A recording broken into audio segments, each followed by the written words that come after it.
வணக்கம். சற்று முன் கிடைக்கப்பெற்ற ஒரு மிக மிக முக்கியமான செய்தி ஒன்று வெளியாகி உள்ளது. ஆளுநர் காலில் விழக்கூடிய நிலைமை திராவிட முன்னேற்றக் கழகத்திற்கு வந்துவிட்டது. செந்தில் பாலாஜி அவர்களது வழக்கை இந்த வருடம் முடிவடைய வேண்டும் என்றால் ஆளுநர் ஒப்புதல் அளிக்க வேண்டும். ஆனால் இன்னமும் ஆளுநர் அமலாக்கத்துறை அதிகாரிகளுக்கு ஒப்புதல் அளிக்காத காரணத்தினால் செந்தில் பாலாஜி அவர்களது வழக்கை நிச்சயமாக எங்களால் முடிவுக்கு கொண்டு வர முடியாது என்பதற்கேற்பதான் தற்பொழுது அமலாக்கத்துறை தரப்பிலிருந்து தகவல்களும் வெளியாகியிருக்கிறது.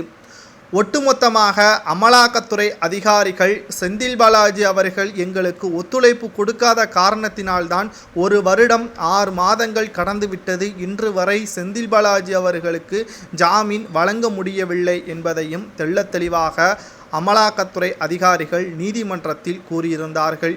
தற்பொழுது திராவிட முன்னேற்ற கழகத்தில் அமைச்சராக இருந்த செந்தில் பாலாஜி அவர்கள் பதவியை ராஜினாமா செய்த போதிலும் அவருக்கு எம்எல்ஏ பதவி இருக்கக்கூடிய நிலையில் அந்த பதவியை பயன்படுத்தி கொண்டு செந்தில் பாலாஜி அவர்கள் அவருக்கு எதிராக இருக்கக்கூடிய ஆதாரங்களை அழித்துவிடக்கூடும். இதனால் எங்களது ஒட்டுமொத்த கஷ்டமும் ஒரே நாளில் மிகப்பெரிய அளவில் மோசமான ஆதாரத்தை அளித்தால் நாங்கள் பட்ட கஷ்டங்கள் அனைத்தும் வீணாகிவிடும் என்பதற்கேற்ப நேற்று நடைபெற்ற நீதிமன்ற வழக்கின் பொழுது அமலாக்கத்துறை வழக்கறிஞர் துஷ்ரா மேத்தா அவர்கள் தெள்ளத்தெளிவாக நீதிமன்றத்தில் தெரிவித்திருந்தார்.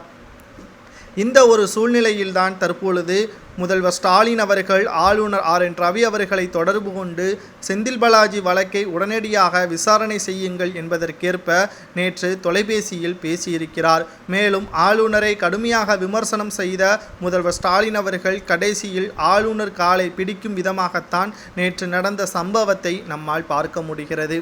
தமிழகத்தில் திராவிட முன்னேற்ற கழகம் மிகப்பெரிய ஒரு ஆளுமையாக இருந்தாலும் செந்தில் பாலாஜி அவர்கள் மூலமாக திமுகவின் கூடாரம் அழிவை நோக்கி கொண்டு சென்று கொண்டிருக்கிறது. அமலாக்கத்துறை அதிகாரிகள் செந்தில் பாலாஜி அவர்களது வழக்கை விசாரிக்க ஆரம்பித்து விட்டார்கள்.